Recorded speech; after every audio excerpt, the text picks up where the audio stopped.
नमस्कार दोस्तों, history of Delhi fire service की श्रृंखला में आप सबका स्वागत है। पहले तो मैं आप सबका बहुत शुक्रिया अदा करता हूं कि आपने मेरी बनाई हुई सभी वीडियो को बहुत पसंद किया, लाइक किया और शेयर किया। History of Delhi fire service की श्रृंखला 5 में आज हम आपकी मुलाकात डॉक्टर जी.सी. मिश्रा से कराते हैं, जिन्होंने 1996 के अंदर दिल्ली फायर सर्विस को ज्वाइन किया। 2016 में उन्होंने डायरेक्टर का पद ग्रहण किया और 2019 तक वो as a director Delhi fire service में काम किया। उनके टाइम में दिल्ली फायर सर्विस में क्या क्या उपलब्धियां हुई, आइए उनसे सुनते हैं। नमस्कार, history of Delhi fire service के पार्ट 5 में आज हम आपकी मुलाकात डॉक्टर जी.सी. मिश्रा जी से करा रहे हैं, जिन्होंने 1996 के अंदर दिल्ली फायर सर्विस ज्वाइन किया as a divisional officer. Mishra साहब, पहले तो बहुत बहुत शुक्रिया, आपने इतना अनमोल समय हमें दिया। तो सर, आपने दिल्ली फायर सर्विस ज्वाइन करने से पहले कहीं और फायर डिपार्टमेंट में काम किया या सीधा दिल्ली फायर सर्विस ज्वाइन करी आपने? जी थैंक यू मोनी जी, और ये मेरे लिए बड़ा सौभाग्य है कि इस तरीके की आप एक सीरीज़ बना रहे हैं, और इस सीरीज़ का एडवांटेज हो सकता है आज लोगों को समझ में ना आए, लेकिन आने वाले दिनों में या दशकों में इसकी इम्पोर्टेंस बढ़ती चली जाएगी। जो हमारी नई जनरेशन आएगी उसको ये मालूम होगा कि दिल्ली फायर सर्विस की जो ग्रोथ हुई है, उस ग्रोथ के क्या चरण थे, कैसे कैसे ये बढ़ी और क्या प्रायोरिटीज़ रही, कैसे हम लोगों ने काम किया। वो इसलिए जानना ज़रूरी है कि दिल्ली फायर सर्विस आज देश में सबसे अग्रणी फायर सर्विस है, और इसको बनाने में कोई सरकार ने अकेले नहीं किया है या दिल्ली फायर सर्विस के अधिकारियों ने इसको ऐसा बना दिया, ऐसा भी नहीं हुआ। इसमें बहुत लोगों का सेक्रीफाइस लगा है, बहुत लोगों की शहादत हुई है, और तब हम सतत प्रयास करते रहे और इस मुकाम पर पहुँचे हैं जहाँ पर लोग पूरे देश में ये कहते हैं कि दिल्ली फायर सर्विस हिंदुस्तान की सबसे अच्छी फायर सर्विस में एक है।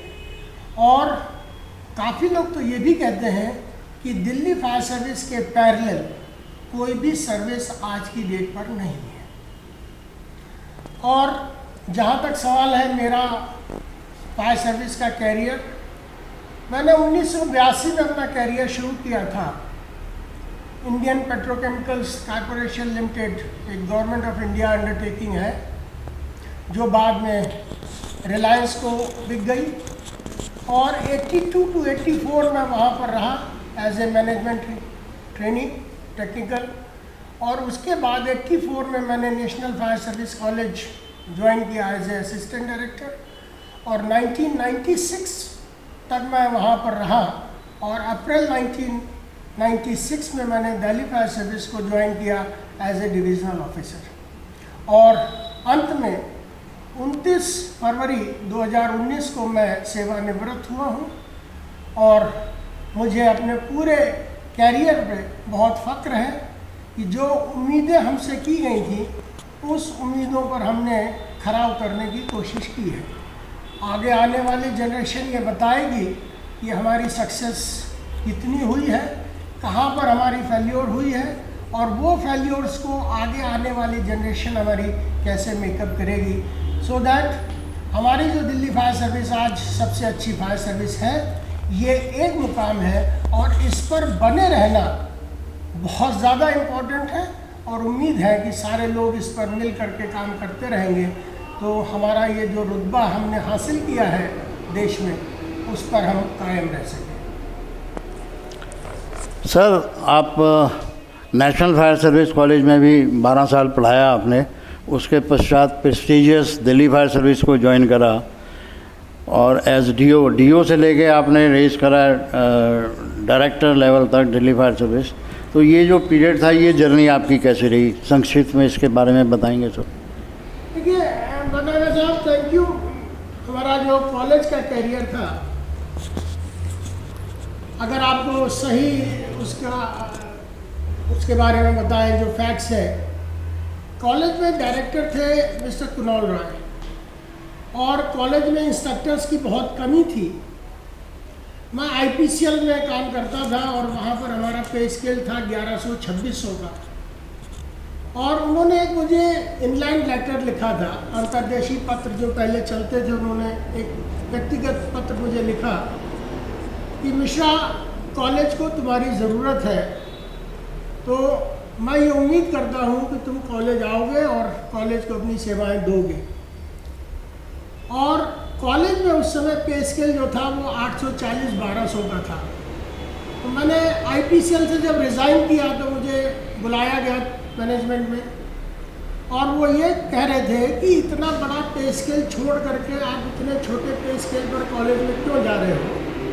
तो मैंने वहाँ पर डॉक्टर गांगुली उस समय चेयरमैन एंड मैनेजिंग डायरेक्टर थे, तो उनको मैंने वो कुणाल राय साहब का पत्र दिखाया, और मैंने कहा मैं इस कॉलेज से पढ़ा हूँ और कॉलेज को मेरी ज़रूरत है, इसलिए मैं कॉलेज जाना चाहता हूँ।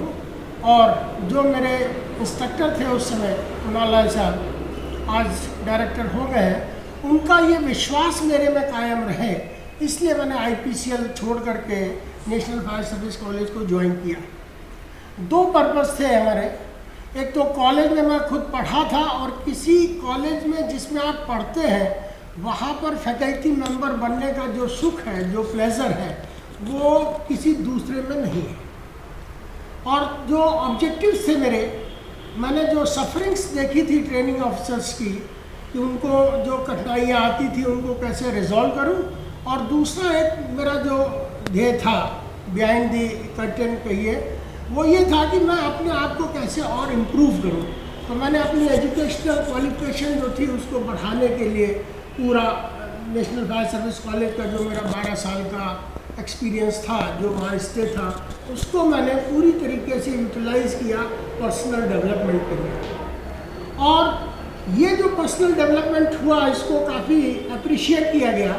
लेकिन उस समय जो तत्कालीन दिल्ली फायर सर्विस के जो मुखिया थे श्री SK ढेरी जी, उन्होंने मेरे से ये कहा था व्यक्तिगत बातों में कि तुम्हारे पास थ्योरी की नॉलेज बहुत है, इंडस्ट्री की नॉलेज भी तुमने ले ली है, लेकिन तुमको प्रैक्टिकल फायर फाइटिंग का कोई एक्सपीरियंस नहीं है, और तुम्हारी पूर्णता तब होगी जब तुम किसी रेगुलर फायर सर्विस में जा करके उसकी सेवा करो और पूरी फायर सर्विस को समझो, तो तुम्हारा थ्योरेटिकल बैकग्राउंड प्लस जो ये प्रैक्टिकल एक्सपीरियंस मिलेगा, ये तुमको एक नई ऊंचाइयों पर ले जाएगा।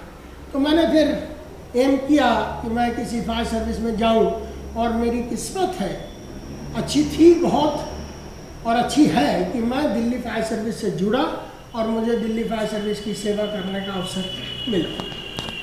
सर, आपके डायरेक्टर पीरियड में बहुत अच्छे काम हुए, जैसे एक रिटायरमेंट जो भी आदमी होता है उसको आपने अपने ऑफिस में एक दिन पहले चाय के लिए बुलाया। दूसरा, आपके टाइम में ड्रोन सिस्टम भी शुरू किया था, और आप एक क्लास और जो ग्रुप ऑफिसर्स थे उनके लिए आपने गाड़ियाँ इशू करी, जो पहले जो दूसरे गाड़ियों में जाया करते थे उनके लिए गाड़ियाँ वगैरह लाई। इसके बारे में थोड़ा बताइए सर।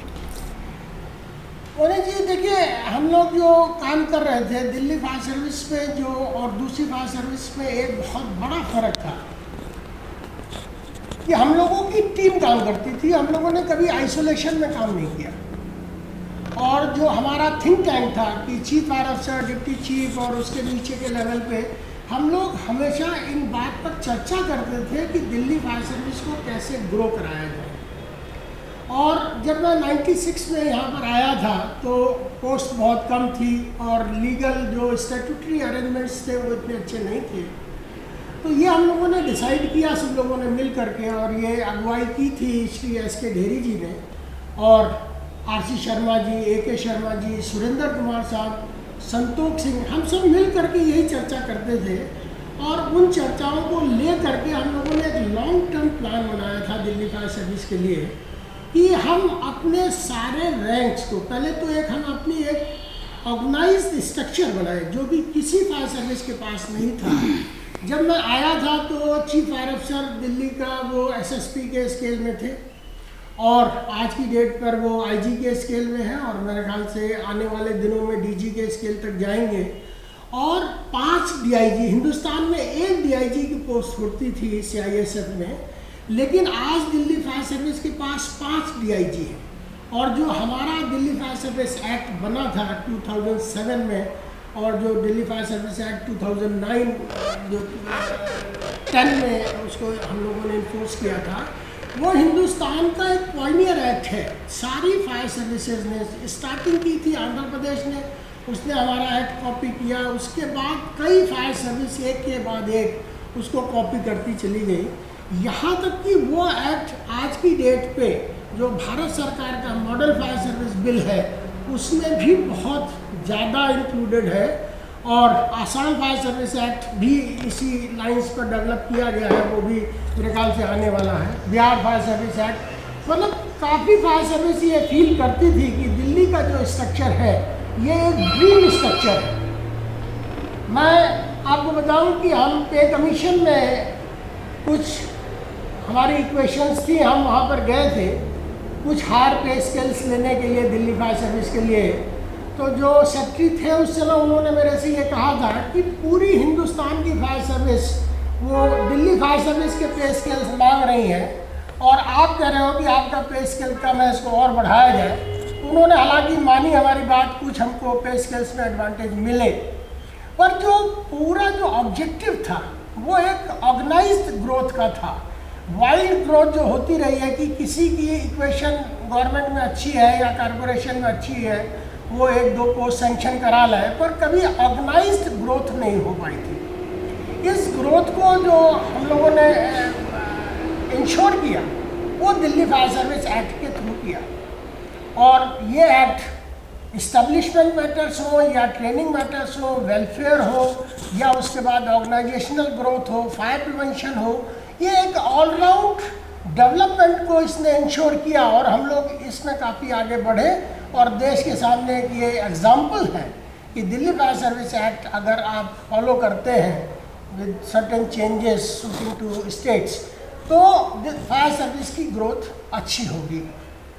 तीसरी चीज़ जो हमने की थी, जब 96 में मैं आया था तो यहाँ पर नंबर ऑफ फायर कॉल्स बहुत ज़्यादा थी और मीडियम सीरियस जो कॉल्स होती थी उसमें करीब 8 घंटे, 10 घंटे, 12 घंटे तक काम होता था। और नंबर ऑफ जेट्स जो चलाते थे फायर पे वो कम चलाते थे क्योंकि हमारे पास पानी की कमी होती थी। तो उसको हमने जो नया एक एक्सपेरिमेंट किया था ढेरी साहब के साथ मिल करके, उसमें हमने ये किया था टेंडर एंड ए बाउज़र का जो कंसेप्ट लाए थे कि पहले टर्नआउट पे हम एक बाउज़र भेजें और वाटर टेंडर के साथ, जिससे कि पानी की कमी जल्दी ना हो। और उसके बाद जो सब्सिक्वेंट टर्नआउट्स होंगे उस पर वाटर बाउज़र की संख्या बढ़ाई जाए जिससे कि पानी की कोई दिक्कत ना हो फायर ग्राउंड पर। इसको करने से क्या हुआ कि नंबर ऑफ जेट्स, जो हमारा डिफेंसिव अटैक था 96 तक जो मैंने देखा था, वो उसको हमने ऑफेंसिव अटैक में कन्वर्ट कर दिया।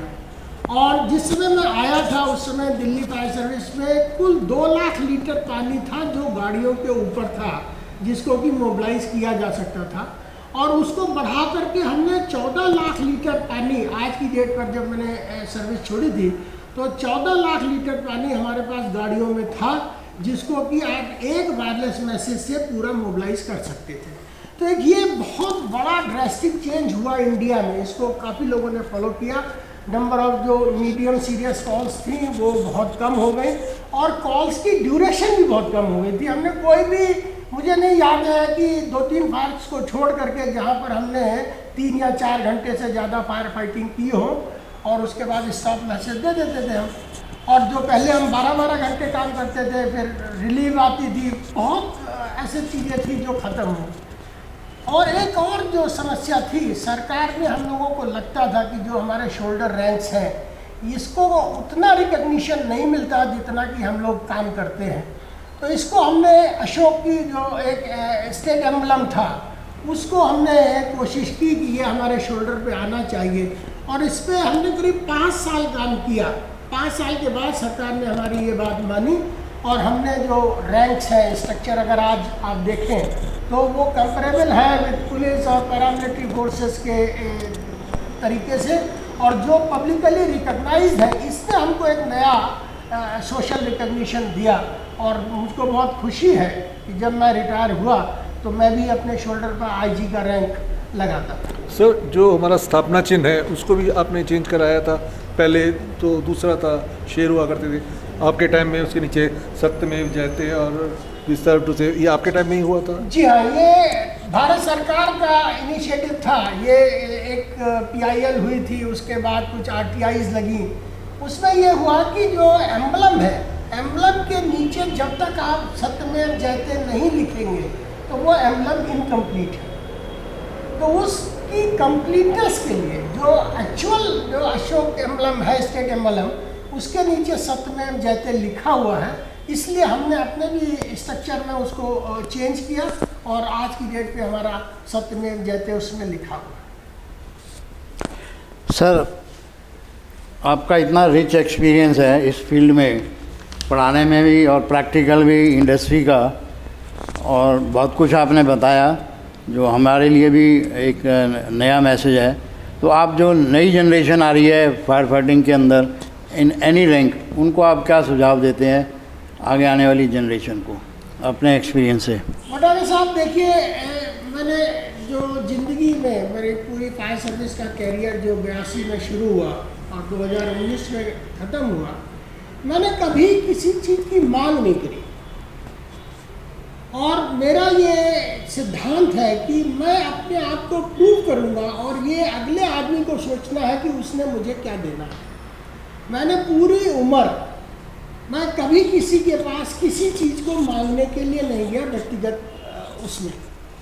लेकिन फायर सर्विस का जहाँ तक मेरे प्रोफेशन का सवाल था, वो मैंने नीचे डिप्टी सेक्रेटरी लेवल या सुपरिंटेंडेंट लेवल से ले करके भारत सरकार के प्रधानमंत्री तक मैंने कोई भी अपॉर्चुनिटी मिस नहीं की है जहाँ पर मैंने अपने प्रोफेशन के लिए न मांगा।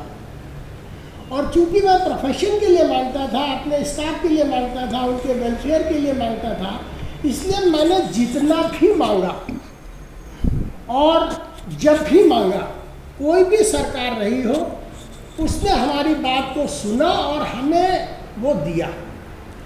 एक एग्जाम्पल, जैसे मोनी साहब ने कहा था पीछे अभी बातों में कि गाड़ियाँ हमारे अफसर्स के पास नहीं थी। जब हम आए थे तो बुलेट मोटरसाइकिल पे अफसर्स जाया करते थे, जीप शेयर होती थी। लेकिन आज की डेट में हमारे ADO and above all ranks जितने हैं, सबके पास एयर कंडीशन गाड़ियाँ हैं, सबके पास मोबाइल फ़ोन है। हम ये चाहते थे कि हमारा जो अफसर है वो इंडिपेंडेंट हो अपने मूवमेंट में, और टेक्निकली उसको इतना इनपुट्स दिया जाना चाहिए, इतनी गैजेट्स दिए जाने चाहिए कि अगर हम उससे ये उम्मीद करते हैं कि वो फायर ग्राउंड से हमको सीधे वीडियो भेजे या हमको लाइव वहाँ का फ़ोटो दिखाए, तो उसे हमें स्मार्टफोन देने पड़ेंगे। सरकार से ये हमने दलील दी थी और सरकार ने इस बात को माना। इसके अलावा जो आप देखिए प्रोटेक्टिव क्लोथिंग, करीब 7 करोड़ रुपए की हमने प्रोटेक्टिव क्लोथिंग खरीदी थी। ड्रोन्स से आए हैं, रोबोटिक आर्म्स के लिए पैसा दिया सरकार ने, 60 करोड़ रुपए दिया था। और मुझे उस समय जो प्रिंसिपल सेक्रेटरी होम और जो प्रिंसिपल सेक्रेटरी फाइनेंस थे श्री SN सहाय जी, उन्होंने ये कहा था कि पैसे की कोई कमी नहीं होगी। और सत्येंद्र जी साहब जो दिल्ली सरकार के मंत्री, गृह मंत्री रहे हैं और आजकल भी हैं, उन्होंने, LG साहब ने, बैजल साहब ने, उसके पहले हमारे खन्ना साहब ने, या अगर आप उनकी बात करें नजीब जंग साहब की, तो ये सब लोग इतना ज़्यादा फायर सर्विस के प्रति चाहत रखते थे। पटनायक साहब है, R नारायण स्वामी साहब है, ये फायर सर्विस के लिए खुद ही लड़ना शुरू किया इन्होंने। और मुझे याद है कई मीटिंग्स में तो LG साहब, मिनिस्टर साहब को या चीफ सेक्रेटरी साहब को या फाइनेंस जो प्रिंसिपल सेक्रेटरी फाइनेंस थे, उनको ये कहते थे कि फायर सर्विस को फंड की कमी नहीं होनी चाहिए। जब मैंने ज्वाइन किया था तो जब बजट बनाते थे तो उस समय ढेरी साहब जो गाइड करते थे कि जितना पैसा ज़रूरत हो उसका दुगना मांगो, तो वो काट पीट करके आपको आधा या आधे से थोड़ा कम मिल जाएगा। 40-45% का चलन था, वो मिलता था। लेकिन उसके बाद जब मैंने छोड़ा तब हालत ये थी कि अगर आप 100 करोड़ मांगोगे तो आपको 110 करोड़ मिलता है, कभी कमी हुई नहीं। तो ये जो सरकार का हमारे ऊपर जो विश्वास पैदा हुआ था वो सिर्फ काम की वजह से हुआ था। और काम भी मैं, अगर मेरा व्यक्तिगत आप एक्सपीरियंस पूछेंगे तो मुझे लगता है कि दिल्ली फायर सर्विस में अफसर्स तो 50 या 100, जो नीचे का स्टाफ है ये अपनी जान पर खेल करके जो फायर फाइटिंग करते थे, रेस्क्यू करते थे, और जो मीडिया जिस तरीके से उसको कवर करता था, तो सरकार को ये लगता था कि ये बहुत अच्छा काम करते हैं, जान पर खेलते हैं, और बहुत जाने भी गई हमारे यहाँ। लेकिन कभी किसी के कदम हिले नहीं, डगमगाए नहीं, कोई पीछे नहीं हटा, किसी ने कायरता का कोई काम नहीं किया। तो फायर सर्विस की ग्रोथ अगर आप अफसरों से पूछेंगे तो उनकी अपनी दलीलें होंगी, लेकिन मेरा व्यक्तिगत रूप से ये मानना है कि फायर सर्विस दिल्ली की जो बढ़ी है और बढ़ के जिस मुकाम पर पहुंची है, इसमें हमारे फायरमैन, लीडिंग फायरमैन, ड्राइवर, सब अफसर, इनकी जो जाबाजी थी फायर ग्राउंड पे, स्टेशन अफसर जो फर्स्ट टर्नआउट अफसर है हमारा, इनकी जो जाबाजियाँ थी उसने हमको सरकार में एक बहुत ही अच्छी रिस्पेक्ट दिलाई, और उस रिस्पेक्ट को हमने इनकैश किया, उन्हीं का डेवलपमेंट करने की कोशिश करी। कुछ एरियाज़ मैं नहीं कवर कर पाया, उसके बहुत सारे कारण थे। कंट्रोल रूम स्टाफ एक जो मुझे लगता है कि दिल्ली फायर सर्विस का हार्ट है।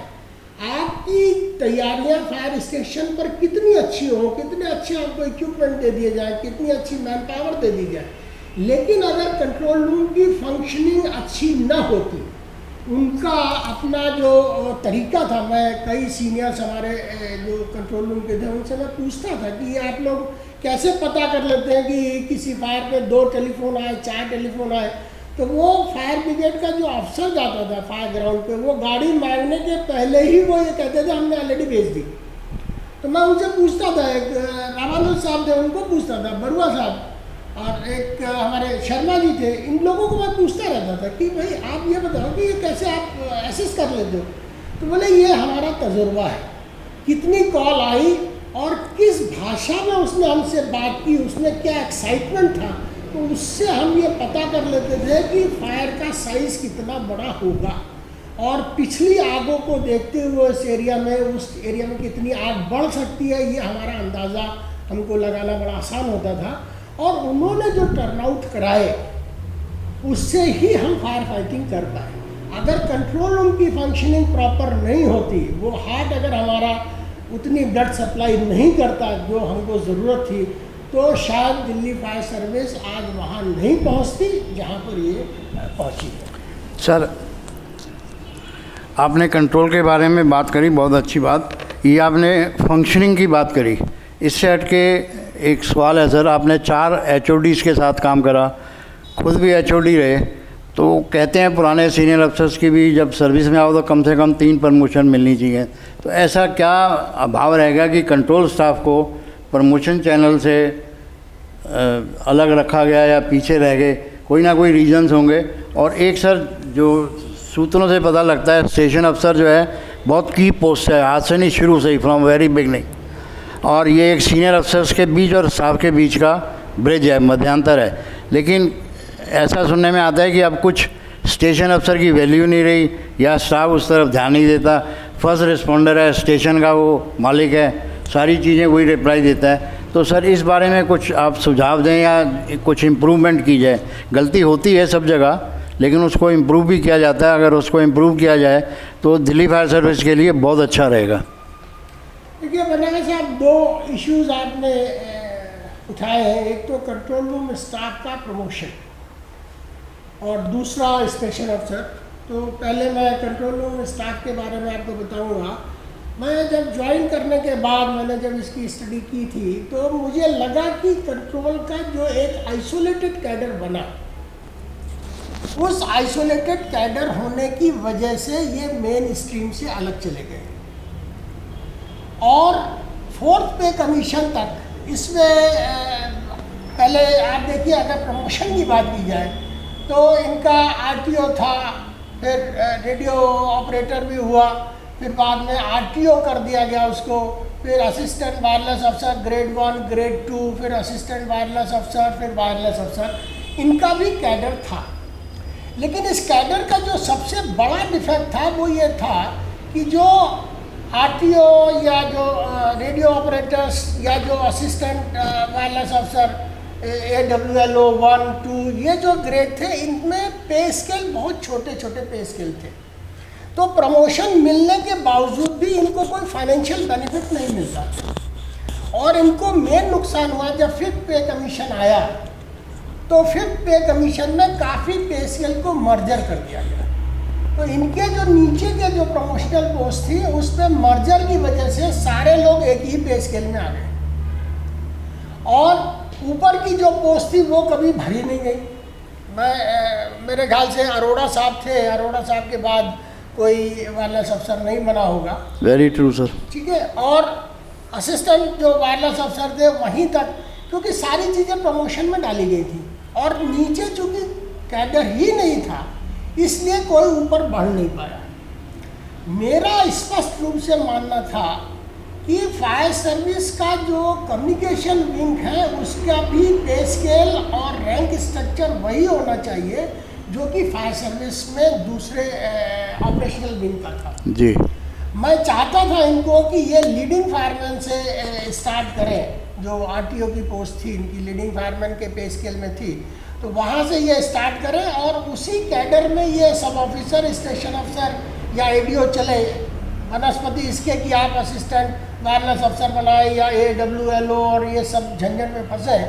तो उसमें दो चीज़ें होती है, एक तो हार्मोनी हो जाती है स्ट्रक्चर में कि रैंक्स वाइज, वेदर आप ऑपरेशनल विंग में हैं या आप कंट्रोल रूम में हैं, कम्युनिकेशन विंग में, जैसा दूसरी सर्विसेज में। जी, तो वो इसकी एक बहुत निहायत ज़रूरत थी। इस पे मैंने थोड़ा मेहनत की, और सरकार से मुझे ये आदेश भी हुआ कि आप इसमें एक प्रपोज़ल, उन्होंने इन प्रिंसिपल एग्री किया था ये कि ठीक है आप एक इसका प्रपोज़ल बना के लाइए। पर यहाँ पर जो कंट्रोल रूम का जो स्टाफ था, उस समय उनसे भी चर्चा हुई, बहुत इस पर आगे भी गए, फिर काफ़ी लोगों का इंटरेस्ट इस रैंक में आने के लिए नहीं था, जिसकी वजह से ये प्रपोज़ल फिर ख़त्म हो गया। और मेरा आज भी ये मानना है, रिटायरमेंट के 2 साल हो रहे हैं, मैं आज भी ये मानता हूँ कि कंट्रोल रूम या कम्युनिकेशन स्टाफ की ग्रोथ तभी होगी जबकि इनका भी रैंक स्ट्रक्चर जो है वो फायर सर्विस के दूसरे जो ऑपरेशनल रैंक स्ट्रक्चर है उसमें जब तक ये नहीं आएंगे, इनको उतनी सहूलियतें या उस तरीके का प्रमोशन चैनल या रिकग्निशन नहीं मिल पाएगा। मैं 2 इंस्टांसेस आपको और इसमें बताऊंगा। एक ड्राइवर का था इशू, भीखाजी काना में एक ड्राइवर साहब थे, तो वो मेरे पास आए और दुखी थे, तो मैंने उनसे पूछा था क्या उनकी परेशानी है। तो उन्होंने ये कहा था कि मेरी बेटी की शादी, मेरे 2 बेटियां हैं, और जब मैं बेटी की शादी करने जाता हूं तो वो जब बात करते हैं तो पूछते हैं कि आप क्या करते हैं, तो मुझे ये कहना पड़ता है कि मैं फायर सर्विस में ड्राइवर हूँ। तो इसकी वजह से मेरी बेटियों के रिश्ते अच्छी जगह नहीं हो पा रहे क्योंकि मेरा कोई रैंक स्ट्रक्चर नहीं है। तो आप देखिए दिल्ली फायर सर्विस में मैंने बहुत सडन डिसीजन लिया था बिना किसी उसके कि मैंने इनको जो ड्राइवर्स को उस समय जो स्केल अप किया गया था, इनको सिलेक्शन ग्रेड दे करके, वहाँ पर मैंने इनको जो स्ट्रक्चर था हमारा ऑपरेशनल, वही सेम रैंक हमने ड्राइवर्स को भी दे दिया था। सब ऑफिसर ड्राइवर उसमें हमने बना दिए थे। ये जो चीज़ थी इससे उनको बड़ा एडवांटेज मिला। सरकार पर कोई वित्तीय बोझ नहीं पड़ा था, लेकिन उनको एक सोशल रिकग्निशन हो गया था। और ऐसा ही इशू था हमारे CC फायर स्टेशन पर, जिसमें कि स्टाफ ये कहता था कि हमारे बच्चे को पढ़ने की जगह नहीं है, तो ये सिंगल रूम क्वार्टर्स हमने मर्ज करके डबल 2 रूम कर दिया था। जी सर। तो इस तरीके के जो इश्यूज थे स्टाफ वेलफेयर के, वो मैं सरकार से समय समय पर उठाता रहा। और ये मेरा नहीं था सिर्फ, जो हमारे दूसरे HODs थे, हर समय पर हम लोग एक दूसरे से बात करके ये कहते थे कि आप सरकार में जाएं और ये कहें। तो जो हेड ऑफ डिपार्टमेंट था उसका काम सिर्फ इतना होता था कि वो सरकार में जा कर के बात रखता था, लेकिन उसका पूरा जो बैकग्राउंड नोट होता था, जो उसमें स्पेयर वर्क जो करना पड़ता था, वो सारा काम नीचे की टीम करती थी। जी सर। और इसीलिए हमारी जो ग्रोथ आप देखिए, वो एक प्लान ग्रोथ रही है ओवर 20 ईयर्स।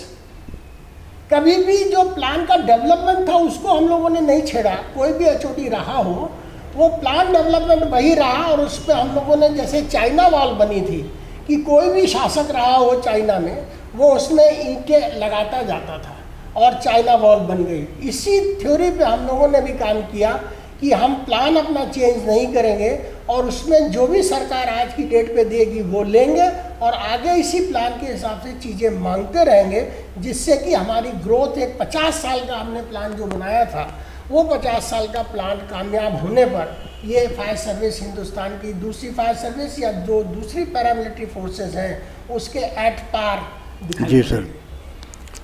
सर, अब रिटायरमेंट के बाद आप क्या कर रहे हैं, आगे क्या प्लानिंग है?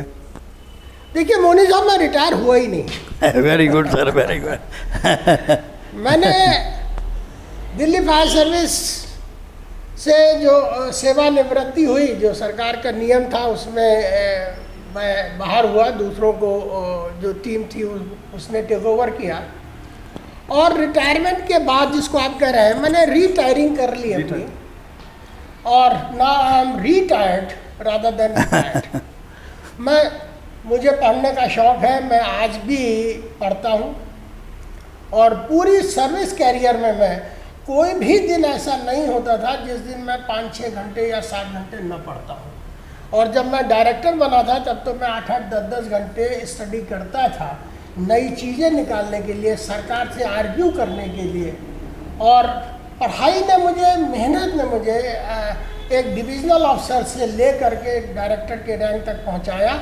और मुझे इस बात का सेटिस्फेक्शन है कि मेरा जो स्टाफ था उसने मुझे पूरी तरीके से सपोर्ट किया और सरकार से लड़ने में, फायर ग्राउंड पे अच्छा काम करने में जो भी किया हमने मिल करके किया। और ये जो सक्सेस है, ये सबकी मिली बाटी सक्सेस है।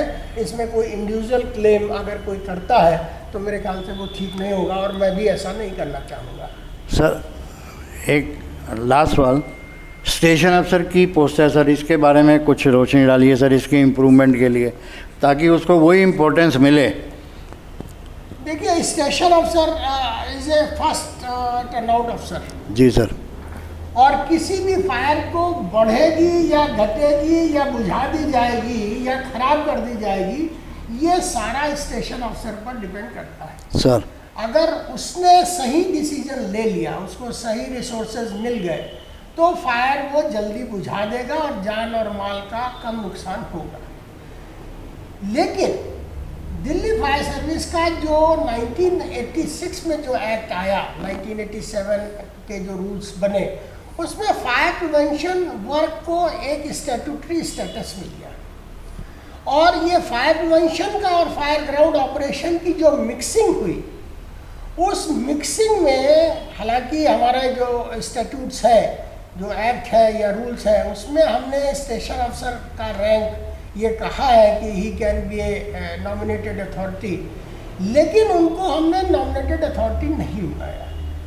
उसका रीज़न ये था कि अगर आप इंस्पेक्शन पर निकल गए तो फायर ग्राउंड ऑपरेशन बुरी तरीके से अफेक्ट होगा। तो मतलब सारे स्टेशन अफसर्स की ये समय समय पर वो मिल करके ये बताते थे कि अगर वो बिल्डिंग्स जो उनके एरिया में है, अगर उनको इंस्पेक्शन में साथ ले जाया जाए तो वो बिल्डिंग से ज़्यादा अच्छी तरीके से वाकिफ़ होंगे और फायर फाइटिंग में ये नॉलेज जो है उनको हेल्प करेगी।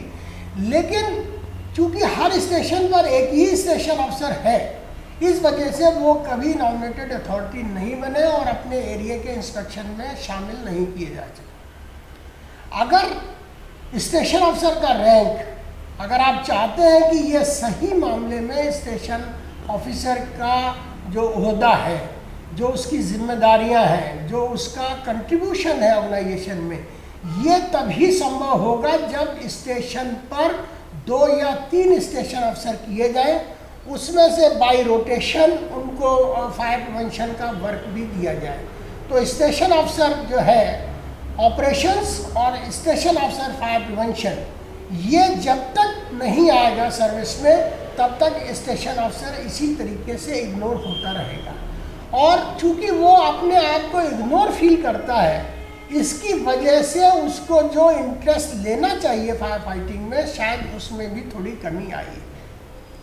इसके अलावा जो स्टाफ का जो डिसिप्लिन है ओवर द इयर्स, सभी लोग कहते हैं कि जब 1960 में जो फायर सर्विस थी, 70 में जो थी, धीरे धीरे समय के साथ इसमें बदलाव आया और ये बदलाव बहुत लाजमी है। ये बदलाव सिर्फ फायर सर्विस में नहीं आया, पूरी की पूरी समाज जो है हमारा, जितनी भी सर्विसेज हैं उसमें इस तरीके के बदलाव हुए हैं। और जो हमारे जो फायर फाइटर्स हैं, ये रैंक ऑफिसर्स हैं, ये सारे इसी समाज से निकल करके आते हैं, इसलिए यहाँ पर भी थोड़ा उतना लेवल नहीं बचा डिसिप्लिन का जो 1960 में होता था। तो ये समय के साथ बदलेगा, लोगों की एजुकेशनल क्वालिफिकेशंस बदली हैं, रीजनिंग होती है। पहले आदेश चलता था, अब रीजनिंग चलती है। कोई भी अधिकारी हो, उसको नीचे का अधिकारी तब मानता है या स्टाफ तब मानेगा जबकि उसको ये सेटिस्फाई कर दिया जाए, जो उसकी क्वेरीज है, जो उसकी जिज्ञासा होती है, जब तक आप उसको सेटिस्फाई नहीं करेंगे वो परफॉर्म नहीं करता है।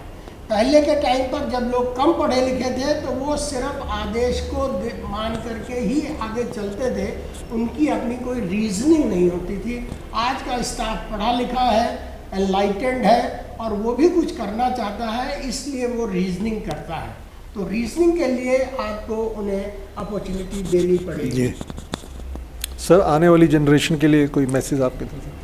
देखिए, मैं मेहनत करके आगे बढ़ा हूँ और मैं चाहता हूँ कि जो भी इस काम में सम्मिलित हो, जो भी आना चाहे, वो ये मान करके चले ये वाइट कॉलर जॉब नहीं है।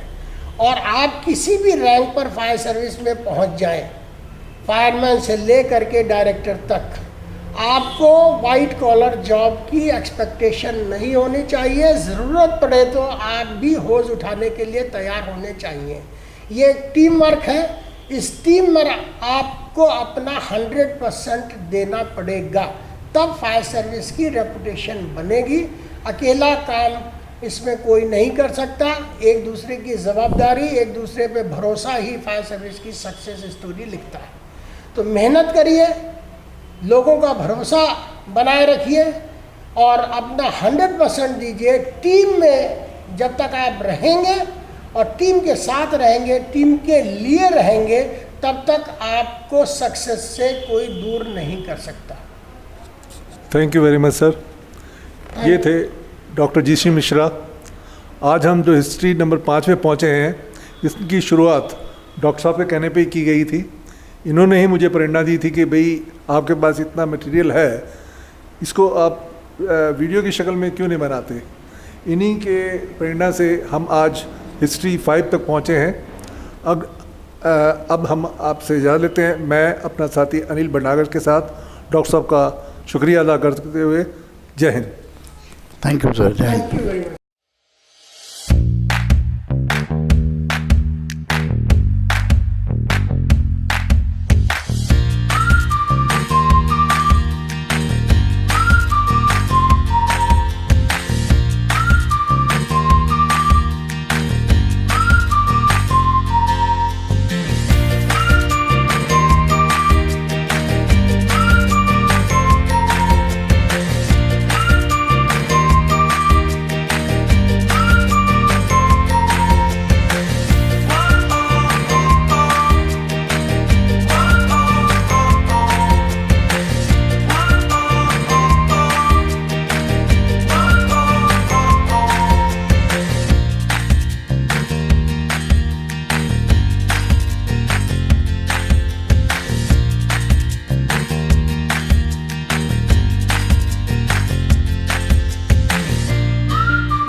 अभी आप देख रहे थे डॉक्टर जीसी मिश्रा जी को। डॉक्टर मिश्रा जी एक पहले फायर अफसर थे जिनको इंजीनियरिंग अवार्ड से भी सम्मानित किया गया। मेरे अगले वीडियो में आपकी मुलाकात मिस्टर कैंटल से कराएंगे, जिन्होंने कुछ समय के लिए डायरेक्टर का कार्यभार संभाला था। ये वीडियो आपको कैसा लगा, इसके बारे में ज़रूर बताइए, लाइक कीजिए, शेयर कीजिए। मेरे अगले वीडियो में आप क्या देखना चाहते हैं उसके बारे में बताइएगा। अब मैं हरिंदरजीत सिंह अपने साथी अनिल भटनागर के साथ आपसे इजाज़त लेता हूँ। जय हिंद।